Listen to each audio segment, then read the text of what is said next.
எனக்கு அன்பானவர்களே, ஆண்டவராகிய இயேசுவின் நாமத்தினாலே உங்களை வாழ்த்துகிறேன். இந்த டிசம்பர் மாதத்தில் கர்த்தர் நமக்கு கொடுத்திருக்கிற வார்த்தை யோவான் 1:9. உலகிலே அல்லது உலகத்தில் வந்து எந்த மனுஷனையும் பிரகாசிப்பிக்கிற ஒளியே அந்த மெய்யான ஒளி. ஆண்டவராகிய இயேசு இந்த உலகத்தில் மெய்யான ஒளியாய் வந்திருக்கிறார். இருளில் இருக்கிறது ரொம்ப கஷ்டமான ஒரு காரியம். ஒரு இரவு பகலாக ஒரு இருட்டு ரூமில் இருந்து பார்த்தா தான் தெரியும் எவ்வளோ கஷ்டமான காரியம். சில நேரங்களில் சிலரை சிறை கைதிகளாய் பிடித்து கொண்டு போய் இருளான இடங்களிலே அவர்கள் அடைக்கப்படும் போது கொஞ்சம் கொஞ்சமாக அவங்க மனநலம் பாதிக்கப்படுகிறது என்பது உண்மையான காரியம். ஆனால் வெளிச்சத்துக்கு அவங்க வரும்போது மூச்சு விடுற மாதிரி, அவ்வளோ நேரம் மூச்சை பிடிச்சி வச்சுருந்து மூச்சு இழுக்கிற மாதிரி அவ்வளோ ஒரு சந்தோஷம் உண்டாகிறது. ஆகையினாலே இந்த இருள் அல்லது ஒரு குருடாயிருக்கிற நிலைமை என்பது இந்த உலகத்தில் கிறிஸ்துவை அறியாதிருக்கிற ஒவ்வொருவரும் இப்படிப்பட்ட ஒரு நிலையில தான், ஒரு இருளான நிலையிலே இருக்கிறார்கள். இதிலிருந்து ஆண்டவர் அவரை ஏற்றுக்கொண்ட ஒவ்வொருவருக்கும் இப்பேற்பட்ட பாக்கியத்தை கொடுத்திருக்கிறார். பேதுரு சொல்கிறார், 1 பேதுரு 2:9, நீங்களோ உங்களை அந்தகார இருளிலிருந்து தம்முடைய ஆச்சரியமான ஒளிக்கு வரவழைத்தவருடைய புண்ணியங்களை அறிவிக்கும்படிக்கு. அந்தகார இருளில் இருந்தோமா ஆச்சரியமான ஒளிக்கு நம்மளை கொண்டு வந்திருக்கிறார். நம்மை எப்படியாய் மாற்றியிருக்கிறார். அங்கே வேதம் சொல்லுகிறது, தெரிந்து கொள்ளப்பட்ட சந்ததியாக, ராஜரீகமான ஆசாரிய கூட்டமாக, பரிசுத்த தேசமாக, நமக்கு சொந்தமான ஜனமாக நம்மை மாற்றியிருக்கிறார். அதனால் இந்த வெளிச்சத்துக்குள்ளார, கிறிஸ்து கொடுக்குற இந்த ஒளிக்குள்ளார எல்லாரும் வரணும். அதுதான் தேவனுடைய விருப்பம்.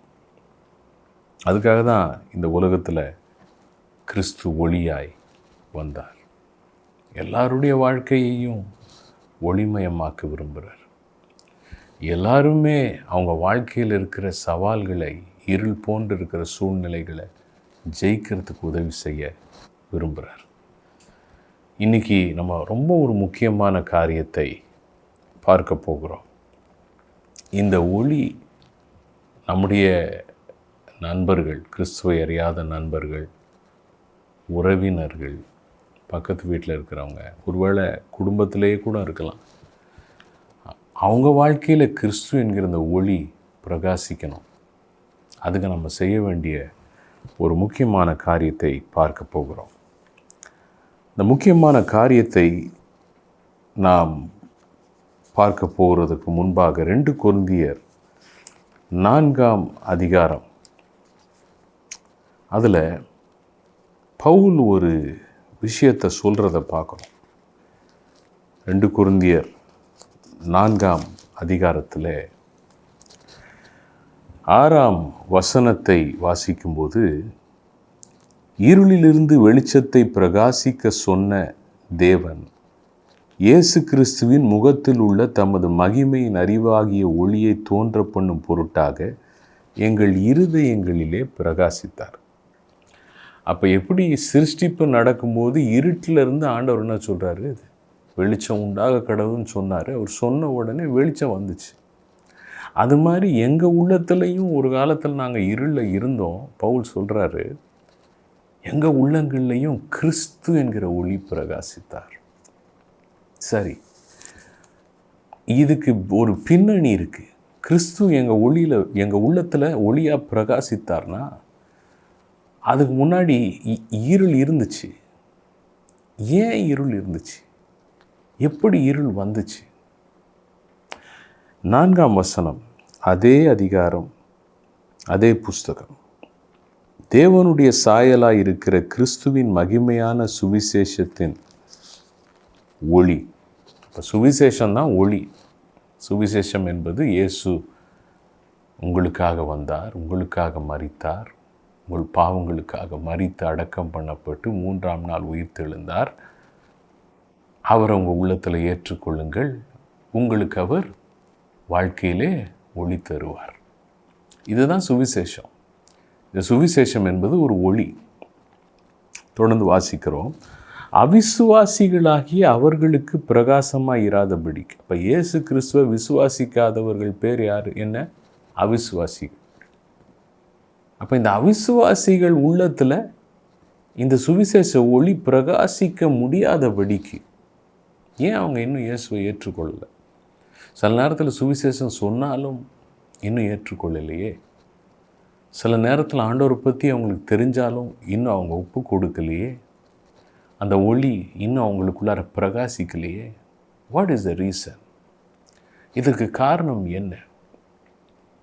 சில நேரத்தில் சொல்கிறோமே, இன்னும் அவங்க விசுவாசிக்கலையே. காரணத்தை இங்கே சொல்கிறார். தொடர்ந்து பார்க்குறோம். இப்பிரபஞ்சத்தின் தேவனானவன் அவர்களுடைய மனதை குருடாக்கினான்.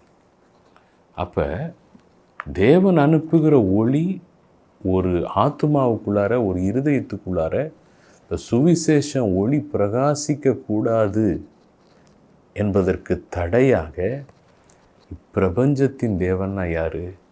இந்த உலகத்தின் அதிபதி. அல்லது இப்போ இயேசு அவனை தம்முடைய மரணத்தினால் உயிர்த்தெழுதலினால் ஜெயித்து விட்டார் என்றாலும் கூட இந்த உலகத்திலே அவன் கிரியை செய்து கொண்டு தான் இருக்கிறான். அவனை ஜெயிக்கிற அதிகாரத்தை நம்ம பயன்படுத்தும் போது தான் அவன் அடங்குகிறான்.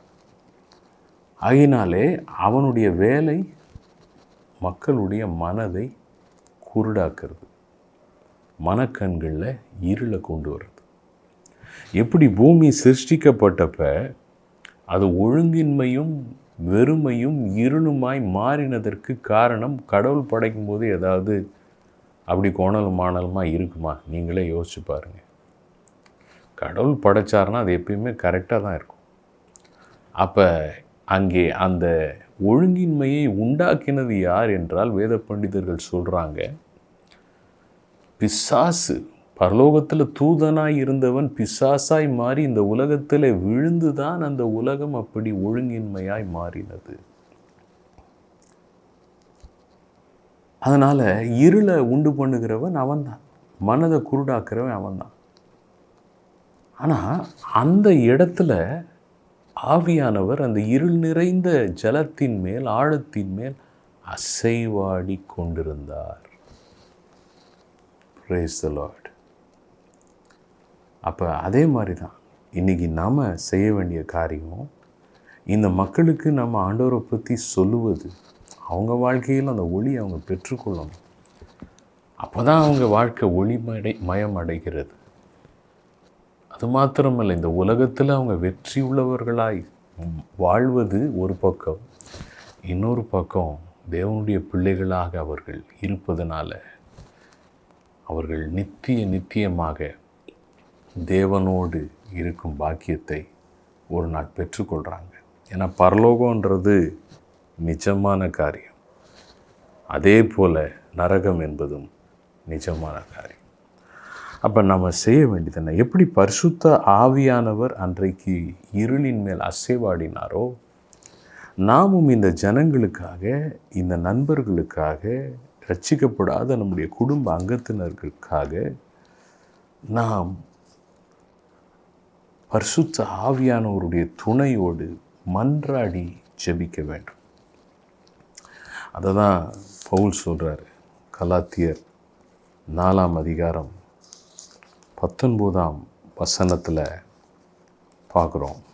என் சிறு பிள்ளைகளே, கிறிஸ்து உங்களிடத்தில் உருவாகும் அளவும் உங்களுக்காக மறுபடியும் கர்ப்ப வேதனைப்படுகிறேன். எப்படி இருப்பாருங்க இந்த கலாத்திய திருச்சபை மக்கள்? ஒரு காலத்தில் நல்லா கர்த்தருக்குள்ளார இருந்தவங்க இப்போ விசுவாசத்தை இழந்து பின்வாங்கி போயிருக்கிறார்கள். அந்த நிலையில தான் இந்த நிருபத்தை எழுதுகிறார். பின்வாங்கின நிலையில் இருக்கிறவர்களுக்காக பவுல் கிறிஸ்து உங்களில் திரும்ப உருவாகிறதுக்காக நான் என்ன செய்கிறேன், கர்ப்ப வேதனைப்படுறேன்னு சொல்கிறார். இந்த கர்ப்ப வேதனை என்பது என்ன? ஒரு தாய் கர்ப்ப வேதனை பட்டு தான் பிள்ளையை பெற்றெடுக்கிறாங்க. அப்போ இது மன்றாடி ஜெபிக்கிறத குறிக்கிறது. நம்முடைய தேவைகளுக்காக நாம் ஜெபிப்பது பேர் விண்ணப்ப ஜெபம் அல்லது வேண்டுதல். மற்றவர்களுக்காக நாம் ஜெபிப்பது பேர் மன்றாடி ஜெபிப்பது. ஆண்டவரே, அவங்க மனக்கண்களை திறங்க. ஆண்டவரே, உம்முடைய இரத்தத்தை அவர்கள் மேலே தெளிக்கிறேன். ஆண்டவரே, அவங்க ரட்சிப்புக்கு தடையாக இருக்கிற எல்லா தடைகளும் திரை சிலைகளும் இயேசுவின் நாமத்தினால் நீக்கப்படட்டும். ஆண்டவரே, அவங்க உம்முடைய தூதர்கள் ஆண்டவரே நீர் அவர்களுக்கு அனுப்பி அவர்களோடு இடைப்படும். இப்படி நம்ம ஜெபிக்கணும். அன்றாடி நாம் ஜெபிக்கணும். தொடர்ந்து நாம் ஜெபிக்கணும். ஒவ்வொரு நாளும் ஒரு நேரத்தை குறித்து வச்சு ஒரு அரை மணி நேரமோ ஒரு மணி நேரமோ ஆண்டவரே இந்த ஜனங்களுக்காக நான் ஜெபிக்கிறேன்னு சொல்லிட்டு. இந்த கர்ப்ப வேதனைன்னா அதுதான். கர்ப்ப வேதனை என்பது பிள்ளையை பெற்று எடுக்கிற நேரத்தில் அந்த தாய் ஒரு இமைப்பொழுதில் குழந்தை பிறக்கிறதில்ல, சில மணி நேரங்கள் ஆகிறது. அந்த சில மணி நேரங்கள் அந்த தாய் எப்படி வேதனைப்படுகிறாள்.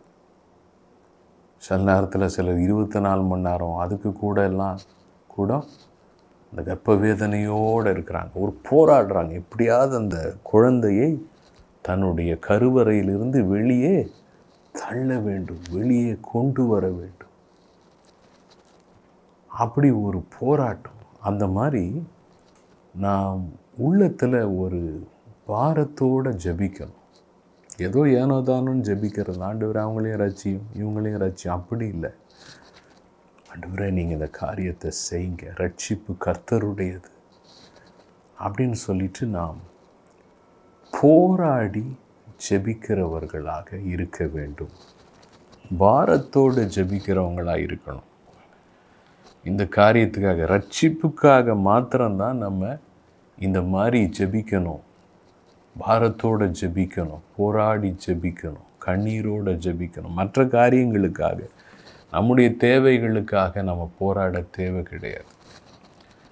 ஆனால் சில விஷயங்கள், இந்த மாதிரி ஆவிக்குரிய காரியங்கள், ஆத்தும ரட்சிப்புக்காக நாம் இப்படி ஜெபிக்க வேண்டும் என்று வேதம் சொல்லுகிறது. ஏற்கனவே 7 விதமான ஜெபங்களை குறித்து உபவாச ஜெபத்தில் 2 மாதங்களுக்கு முன்பாக பார்த்தோம். ஒருவேளை நீங்கள் அந்த ஜெபத்தை, அந்த செய்தியை நீங்கள் பார்க்கலன்னா அதை நீங்கள் பார்க்கும்படி அன்போடு கேட்டுக்கொள்கிறேன். இந்த மாதிரியான ஆத்தும ரட்சிப்புக்காக நம்ம போராடி ஜெபிக்கணும். சில வசனங்களை மாத்திரம் காட்டி நான் ஜெபிக்க விரும்புகிறேன். இது ரொம்ப ஒரு முக்கியமான சப்ஜெக்ட். இன்றைக்கி கேட்குற இந்த காரியத்தை நீங்கள் செய்வதற்கு உங்களை அர்ப்பணித்து கொள்வீர்கள் என்று நான் நம்புகிறேன். அப்படி நீங்கள் அர்ப்பணித்து ஜெபிப்பீர்கள் என்றால் என்ன நடக்கும்? அந்த இருளை போட்டு மனக்கண்களை குருடாக்கி வச்சிருக்கிற அந்த இருளின் வல்லமைகள் அகன்று போகும். சுவிசேஷம் அந்த மக்களுக்கு சொல்லப்படும் போது அவங்க அப்படியே அந்த சுவிசேஷ ஒளியை ஏற்றுக்கொண்டு ரட்சிக்கப்படுவாங்க. ஆவியானவர் அசைவாடி முடித்தப்போ என்ன நடந்துச்சு? தேவன் பேசினார், வார்த்தை வந்துச்சு, வெளிச்சம் உண்டாக கடவுதுன்னு. வெளிச்சம் உண்டாயிற்று. அதுக்கப்புறம் பூமி அழகாய் மாறினது, ஒளியாய் மாறினது. கொலோசியர் 4ஆம் அதிகாரம் 12ஆம் வசனத்தில் பவுலுடைய ஊழிய குழுவிலே எப்பாப்பிரான்னு ஒருத்தவர் இருக்கிறார். அவர் எப்படி ஜெபிக்கிறார் பாருங்கள். எப்பாப்பிராவும் உங்களுக்கு வாழ்த்துதல் சொல்லுகிறான். உங்களை சேர்ந்தவனும் கிறிஸ்துவின் ஊழியக்காரனும் ஆகிய இவன் நீங்கள் தேவனுக்கு சித்தமானவைகள் எல்லாவற்றிலும் தேறினவர்களாயும் பூரண நிச்சயமுள்ளவர்களாயும் நிலை நிற்க வேண்டும் என்று தன் ஜெபங்களில் உங்களுக்காக எப்பொழுதும் போராடுகிறான். இப்போ எப்பாப்ரா தேவ சித்தத்தில் இந்த கொலோசே சபை மக்கள் நிலைத்து நிற்கணும். அவங்க அப்படியே விசுவாசம் அப்புறம் கொஞ்சம் நேரத்தில் சந்தேகப்படுறது, அவிசுவாசத்தில் போகிறது, கர்த்தருக்காக வாழ்கிறது, திரும்ப உலகத்தோடு போகிறது, இப்படி ஒரு பெண்டுலம் ஆசிலேட் ஆகிற மாதிரி இல்லாமல் பூரண நிச்சயமாக ஆண்டவருக்காக தான் வாழ்வேன் அப்படின்ற அந்த நிச்சயம் உண்டாகிறதற்காக தன் ஜெபங்களில் எப்பொழுதும் போராடுகிறார். அப்போ இது ஒரு ஆவிக்குரிய விஷயம். இந்த கொலோசே சபையினுடைய மக்களுடைய மனம் நிலை நிறுத்தப்பட வேண்டும் என்பதற்காக இந்த ஜெபம் தேவையாக இருந்திருக்கு. போராடி ஜெபிக்கிறார். எப்பாப்பர் அப்படி ஜெபிச்சிருப்பார். ஆண்டவரே இந்த ஜனங்களுடைய மனதை நிலைநிறுத்தும், அலைப்பாயிர ஒரு மனதை எடுத்து போடும், சத்தியத்தை அறிந்த பிறகும் ஆண்டவரே இன்னும் மாயையை பின்பற்றக்கூடிய ஒரு விருப்பத்தை இவங்க மனசில் இருந்து நீங்கள் எடுத்து போடுங்க, இவங்களை நிலைநிறுத்துங்க ஆண்டவரே. போராடி ஜெபிக்கிறார். ஹல்லேலூயா. யார் இதற்கு உதவி செய்திருப்பார்? பரிசுத்த ஆவியானவர் தான் உதவி செய்ய முடியும். அதனால தான் ஆவியானவர் நமக்கு ஜெபத்தில் உதவி செய்கிறார்னு ரோமரில் பார்க்குறோம். 8ஆம் அதிகாரத்தில் 26, 27 வசனங்களில் ஆவியானவர் நம்முடைய பலவீனங்களிலே நமக்கு உதவி செய்கிறார். பலவீனம்னா எப்படி ஜெபிக்கணும்னு தெரியாதப்ப பரிசுத்தாவில நிரம்பி அந்நிய பாஷைகளிலே நாம் ஜெபிக்கும் பொழுது வாக்கு கடங்காத பெருமூச்சுகளோட ஒரு பாரத்தோடு ஜெபிக்க வைப்பார். அந்த மாதிரி ஜெபத்தினுடைய ரிசல்ட்டு அந்த ஆத்துமாவுக்குள்ளார இருக்கிற இருள் விரட்டி அடிக்கப்படுது, பிசாசின் கிரியைகள் விரட்டி அடிக்கப்படுது, அவங்களுக்குள்ளார இருக்கிற சந்தேகத்தின் கிரியைகள் விரட்டி அடிக்கப்படுது.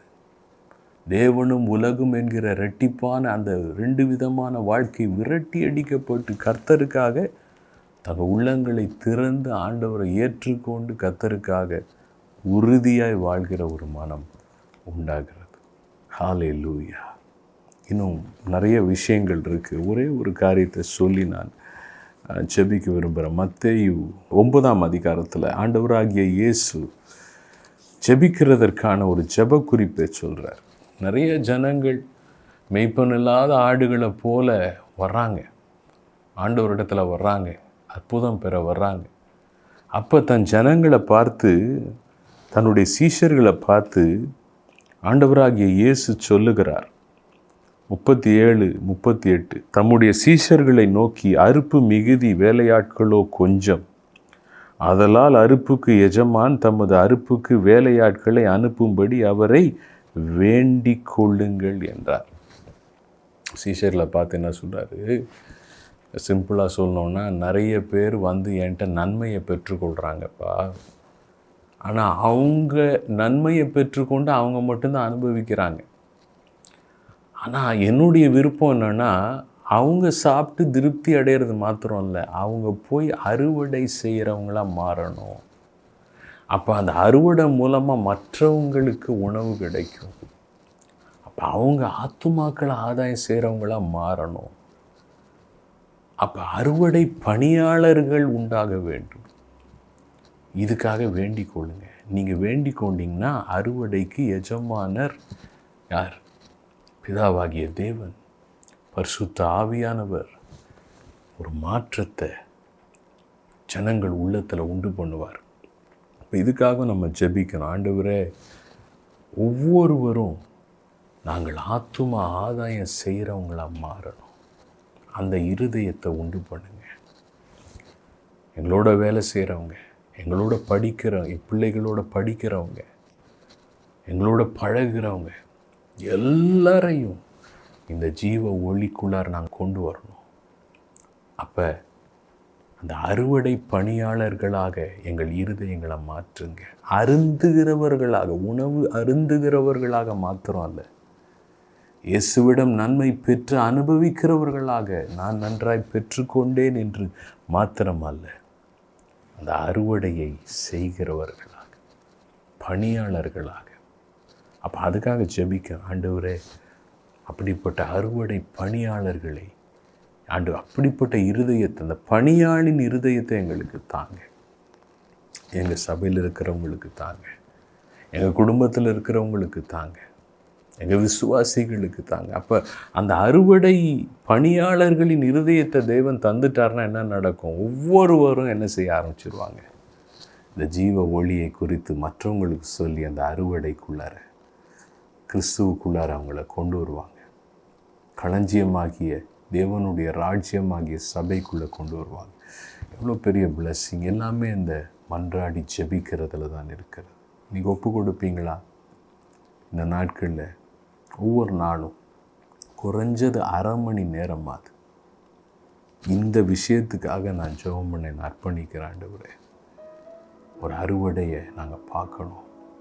என்னை சார்ந்தவர்கள், நான் பழகுகிறவர்கள், எனக்கு தெரிஞ்சவங்க, நான் பேசுகிறவங்க, என்னோட வேலை செய்கிறவங்க ரட்சிக்கப்படணும். ஆண்டவரே, அவங்க இந்த வருஷம் முடியறதுக்குள்ளார கர்த்தர் அவங்கள சந்தித்து அவங்களுக்கு நான் ஆண்டவரை பற்றி சொல்லணும். அவங்கள நான் கிறிஸ்மஸ் கேசலுக்கு, கிறிஸ்மஸ் வித் ஃப்ரெண்ட்ஸுக்கு கொண்டு வரணும். தொடர்ந்து அதோடு விட்டுறக்கூடாது. அவங்க ரட்சிக்கப்பட்டு சபையில் உங்களுடைய பிள்ளைகளாக நாட்டப்படணும். ஒளியின் ராஜ்யத்துக்குள்ளார அவங்க வந்து இணையணும். ஆண்டவரே, அப்படி நம்ம ஜெபிக்கும்போது கர்த்தர் செய்வார். Thank you Jesus. இந்த நாளில் உடைய வார்த்தையை கேட்டிருக்கிற ஒவ்வொருவருக்காக ஜெபிக்கிறேன். ஆண்டவரே, உம்முடைய வார்த்தை ஒவ்வொருவர் வாழ்க்கையிலும் அப்படியே அனுபவமாய் மாறட்டும். வார்த்தை மாம்சமாய் மாறட்டும் ராஜா. இயேசுவின் நாமத்தினால பவுல் எழுதுவது போல ஆண்டவரே, எப்பாப்பிராக்கள், ஜெபிக்கிற எப்பாப்பிராக்கள், மன்றாடுகிற எப்பாப்பிராக்கள் எழும்பட்டும்.